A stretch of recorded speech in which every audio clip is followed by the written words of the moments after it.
E aí pessoal, sejam bem-vindos a mais um vídeo aqui do canal. Para quem não me conhece, meu nome é Caio. No vídeo de hoje eu vou falar sobre um componente que é muito utilizado em aplicações eletrônicas de potência, tanto em retificadores quanto em dobradores de tensão, em conversores chaveados no geral, e esse componente é o diodo de potência. Mas no vídeo de hoje eu não vou me ater apenas ao seu princípio de funcionamento, vou abordar aqui alguns conceitos que não são muito abordados na internet, mas que são de extrema importância na hora de selecionar corretamente o componente. E esses conceitos estão relacionados ao cálculo da dissipação de potência em cima do diodo. Então se você se interessa por esse tema, já fica até o final do vídeo, deixa um like caso o vídeo seja útil para você, e não se esqueça de se inscrever no canal caso não seja inscrito. Bora ao que interessa.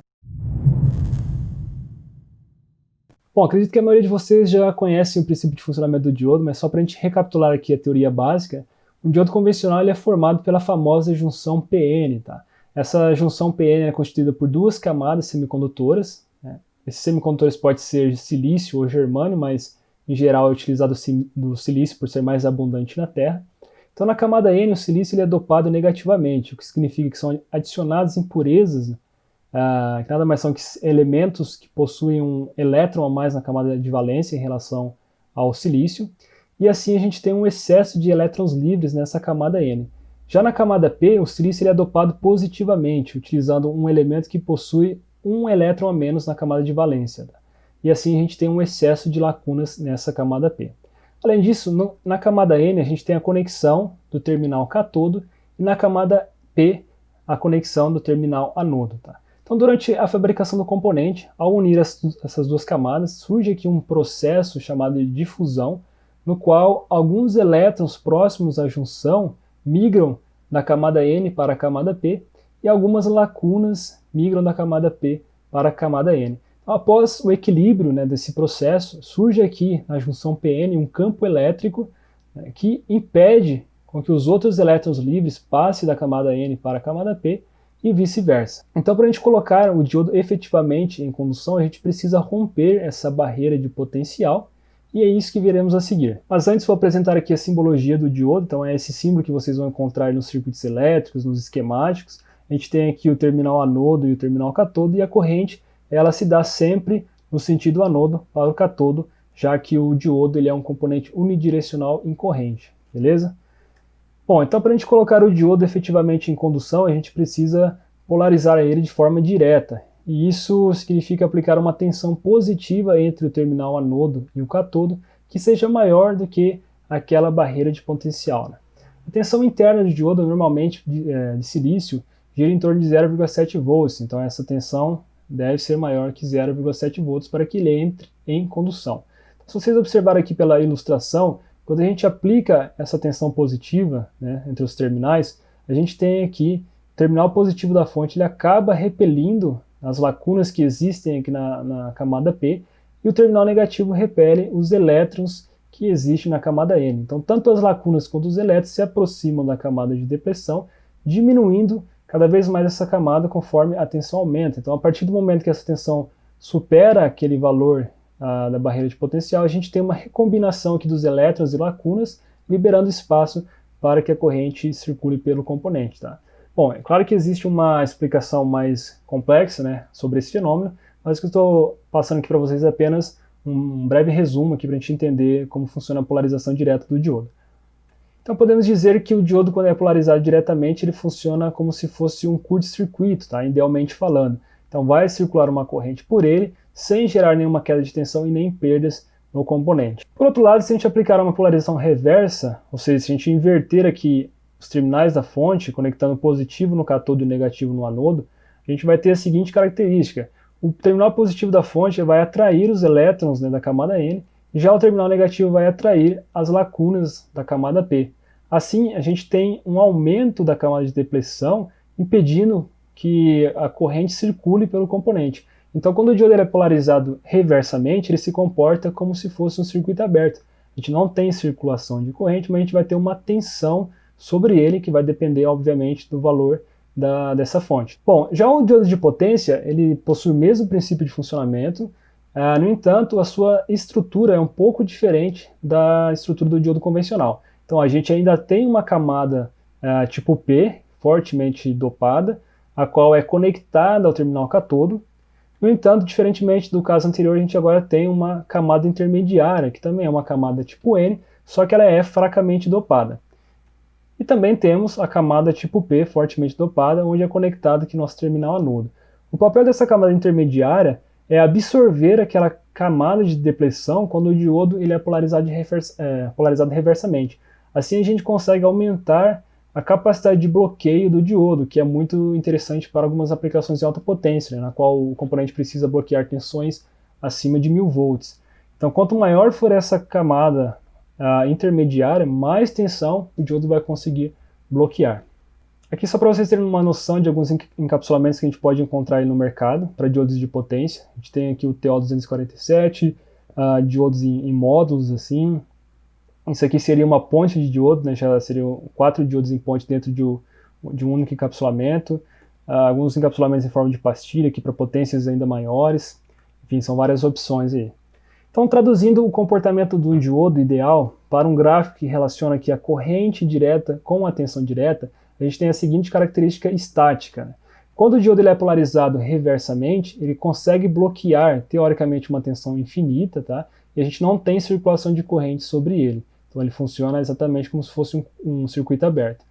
Já quando ele é polarizado diretamente, ou seja, quando a tensão sobre ele for maior do que zero, ele passa a conduzir uma corrente que também, teoricamente, pode ser infinita, mas a gente não tem uma queda de tensão sobre ele. Então a gente tem o funcionamento igual ao de um curto-circuito.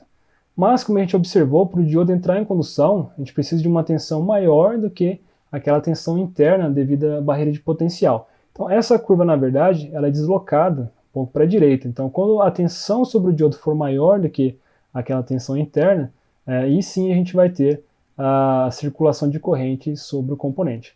Então essa aqui é a característica estática de um diodo ideal. No caso de um diodo real, o comportamento dele é um pouco diferente.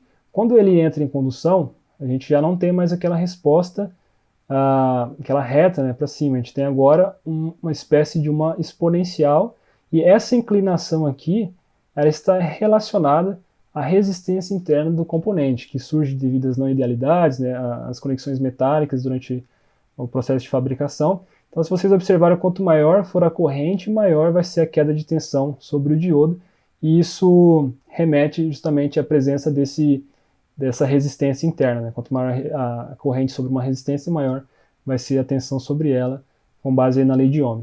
Já na polarização reversa, agora a gente tem uma tensão máxima que o diodo suporta.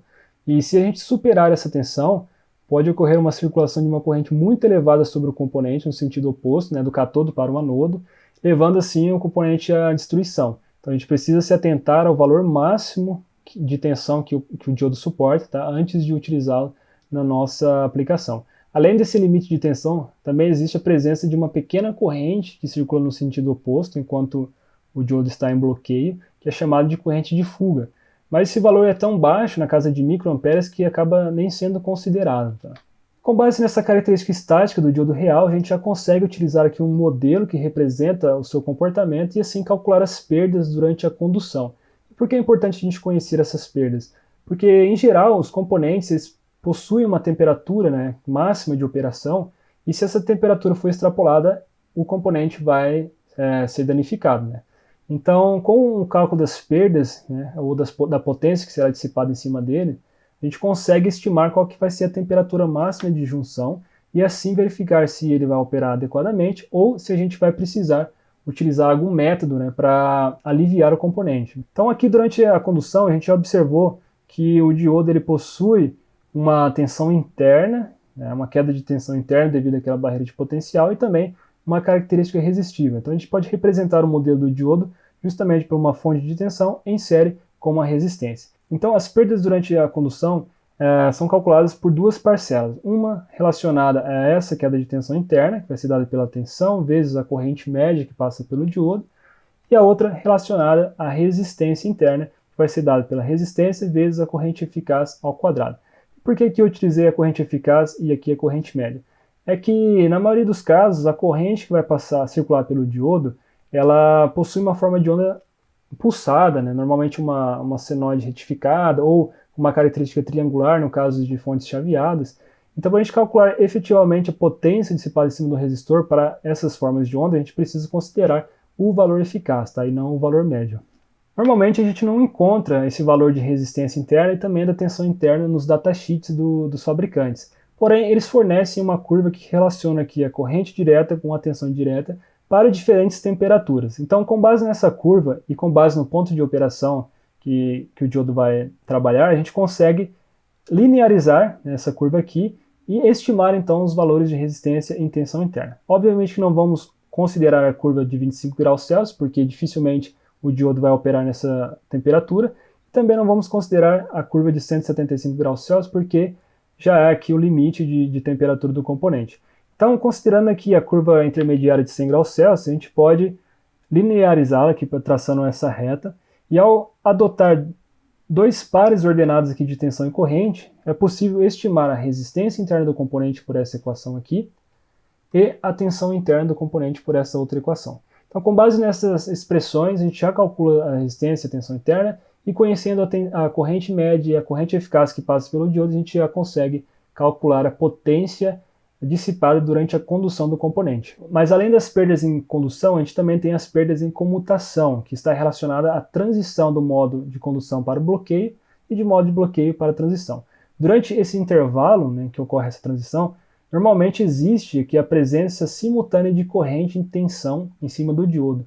E quando a gente tem corrente em tensão, a gente também tem potência que vai ser dissipada no componente. Normalmente as perdas por comutação no diodo elas são mais predominantes durante o bloqueio do componente devido a um fenômeno conhecido como recuperação reversa. Então vamos entender como funciona isso aqui. Durante esse pequeno intervalo aqui inicial, onde a corrente é constante, a gente tem o diodo em condução, tá, com uma pequena queda de tensão resultante daquela queda de tensão interna e da resistência interna. E a partir desse momento a corrente começa a reduzir por conta do funcionamento do circuito, né? Não vamos entrar em detalhes aqui do porquê. E quando ela atinge zero, teoricamente o diodo teria que bloquear. Então a corrente permaneceria em zero e a tensão dele iria para a tensão de bloqueio. No entanto, observem que a corrente continua diminuindo aqui, assumindo valores negativos até atingir um pico. Isso significa que a corrente está circulando no sentido oposto do cátodo para o anodo. Depois que atinge esse pico, aí sim ele começa a entrar em bloqueio, a tensão dele começa a aumentar no sentido oposto, tá? E a corrente vai a zero até a tensão estabilizar. Então a gente considera que o diodo entrou em bloqueio de fato quando essa corrente vai a zero e a tensão estabiliza aqui nesse valor, beleza? Bom, e por que ocorre essa transição aqui onde a corrente ela é negativa? Porque lá na junção PN, durante a condução do componente, existe um armazenamento de uma carga elétrica que ela deve ser descarregada durante esse intervalo para que o diodo entre efetivamente em bloqueio, para que as lacunas e os elétrons se reorganizam naquela camada de depressão. Então por isso que ocorre essa circulação de corrente no sentido oposto. Esse intervalo que a gente chama de intervalo aqui de tempo de recuperação reversa, ele é formado basicamente por dois intervalos, o TA, que é até a corrente atingir o valor de pico, e o TB, até a corrente ir aproximadamente a zero. Aproximando essas curvas por retas, para simplificar aqui a nossa análise, a gente consegue estimar qual que vai ser a potência dissipada durante esse processo aqui de bloqueio. Se vocês observarem, até aqui a gente tem tensão nula, mas tem corrente, logo o produto aqui vai ser zero, a gente não tem dissipação de potência, mas a partir desse momento a gente vai ter corrente e vai ter tensão ao mesmo tempo. Então o produto entre essas duas grandezas nos vai dar a potência instantânea, que vai resultar numa forma de onda também triangular. Se a gente calcular a área dessa forma de onda, a gente vai obter a energia que vai ser dissipada durante esse intervalo, que vai ser basicamente o intervalo TB aqui. E para um período de chaveamento a gente consegue calcular a potência média, que vai ser essa energia dividida pelo período de chaveamento, ou vezes a frequência de chaveamento, que vai dar o mesmo valor. Mas observem que aqui a gente depende do valor desse pico aqui, né, desse IRM. E esse valor é difícil a gente encontrar analiticamente, mas o que a gente pode fazer é tentar estimá-lo através de simulação ou observar o comportamento do diodo no osciloscópio, né, utilizando o circuito prático. Mas como muitas vezes a gente precisa já ter calculado a potência, né, o dissipador de potência para testar o conversor na prática, é mais interessante a gente utilizar uma outra metodologia, que é muito usual aí na literatura, que ela se baseia nessa carga elétrica que é descarregada durante esse intervalo TRR. Tá? Então essa carga nada mais é do que a integral da corrente durante esse intervalo, que resulta na área desse triângulo em laranja. Então, se a gente calcular a área aqui, que é base vezes a altura dividido por 2, a gente tem a carga elétrica que é descarregada durante esse intervalo. Então, a potência dissipada no componente pode ser aproximada pela carga elétrica vezes a tensão de bloqueio vezes a frequência de chaveamento. Esse valor aqui vai resultar em um valor um pouco superior à equação anterior, porque ela acaba considerando aqui também um intervalo TA, tá? Mas já é o suficiente para a gente ter uma noção da dissipação de potência e também vai ser uma forma mais conservadora da gente projetar o nosso componente. Aqui só para vocês terem noção, dependendo da tecnologia que a gente utilizar, a gente vai ter uma resposta ou uma recuperação reversa diferente, né, para cada tecnologia. E como as perdas de comutação dependem dessa resposta, é interessante que ela seja o mais rápido possível. Então observe que aqui em roxo a gente tem um diodo ultra rápido de silício, e apresenta um pico bem maior de corrente aqui, uma resposta muito mais lenta do que os demais. Aqui em verde a gente tem um outro diodo baseado em silício, que tem uma resposta mais rápida, mas com algumas oscilações aqui. E em azul a gente já tem um diodo baseado em carbeto de silício, que é uma tecnologia mais recente, e observem como a resposta dele é bem rápida, praticamente instantânea. Isso vai resultar em pouquíssimas perdas comparado com as outras tecnologias. No entanto, é um componente que possui um custo bem maior que os outros também. Então, cabe aqui ao projetista, né, escolher entre perdas e custo, né, qual que vai ser a melhor opção aqui para o seu circuito. E além das perdas por comutação durante o bloqueio, a gente também pode calcular as perdas por comutação na entrada em condução. Então aqui o diodo ele sai do bloqueio e vai para a condução, e como ele possui aqui um atraso, né, na sua resposta, a gente vai ter o surgimento desse sobressinal na tensão do diodo. Então aqui ele estava saindo da tensão de bloqueio e vai para a tensão direta, que é aquela queda de tensão, né, que depende da barreira de potencial e da resistência interna. Porém, antes de atingir o equilíbrio aqui, a gente observa esse sobressinal aqui, esse overshoot na tensão do diodo. Então, como a gente tem aqui corrente e tensão simultaneamente em cima do componente, a gente vai ter a dissipação de potência nele. Então, aproximando essa tensão aqui com retas, a gente também pode calcular, né, aproximadamente qual que é a energia que é dissipada durante a entrada em condução, que vai ser dada pela corrente direta máxima, vezes a diferença entre o pico da tensão e a tensão direta, vezes esse intervalo de tempo dividido por 2. Para um período de chaveamento, a gente consegue então calcular qual que é a potência dissipada no componente durante esse intervalo aqui, beleza? Mas é importante mencionar que normalmente essa potência dissipada durante a entrada em condução ela é bem menor do que a potência dissipada durante a entrada em bloqueio, tá? Porque esse intervalo de tempo em que o diodo entra em condução, ele acaba sendo menor também do que aquele tempo que ele é relacionado à recuperação reversa do componente. Então, só para a gente concluir aqui esse vídeo, é importante ter em mente que os diodos de potência eles são selecionados com base na corrente direta que vai circular por ele, tá? No valor máximo dessa corrente, no valor médio, no valor eficaz também, e também em relação à tensão máxima que ele deve suportar durante o bloqueio. Com base nisso, a gente já consegue selecionar um diodo adequado, mas a gente também precisa calcular a dissipação de potência em cima dele. Então, para isso a gente precisa de algumas informações do datasheet, né, como os tempos de recuperação reversa, tempo de entrada em condução, aquela carga elétrica descarregada durante a recuperação reversa. Tá? Além disso, a gente precisa levar em consideração qual vai ser a nossa frequência de chaveamento. Se forem frequências baixas, por exemplo, para retificadores que operam na frequência da rede, em 60 Hz, as perdas em comutação elas são praticamente desprezíveis. A gente precisa considerar aqui apenas as perdas em condução. Já para conversores chaveados que operam aí na casa de kHz, dezenas de kHz, as perdas por comutação já se tornam mais predominantes e a gente deve calculá-las também, além das perdas em condução.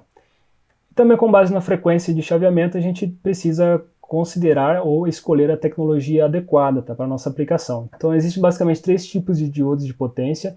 Os diodos de recuperação lenta, que são mais utilizados para frequências baixas de operação, né, como os retificadores de 50 e 60 Hz. Os diodos de recuperação rápida, que já possuem um tempo, né, de recuperação reversa bem menor, já são mais usados como diodos de roda livre em conversores chaveados e também em circuitos de snubbers. E os diodos Schottky, que já possuem um tempo de recuperação reversa menor ainda, né, do que os diodos anteriores, e são usados normalmente em conversores que operam aí na casa de 100 kHz para cima. A diferença aqui é que esses diodos eles não possuem uma tensão de bloqueio muito elevada, então acima de 600 volts normalmente a gente não vai encontrar diodos Schottky, né, para isso, No entanto, hoje em dia já possui algumas tecnologias de diodos Schottky à base de carbeto de silício, que já suportam tensões ainda maiores, né? Mas, novamente, eles acabam apresentando um custo muito superior aos demais. Então, no vídeo de hoje seria isso, pessoal. Espero ter esclarecido algumas dúvidas de vocês. Espero que o conteúdo possa ajudá-los a projetar seus circuitos, seus conversores, enfim. E no próximo vídeo eu vou apresentar um exemplo numérico, utilizando simulação também, para a gente aplicar as equações que eu apresentei no vídeo de hoje. Então, se você gostou do conteúdo, se ele foi útil para você, não deixe de curtir o vídeo e de se inscrever no canal caso não seja inscrito. Até o próximo vídeo.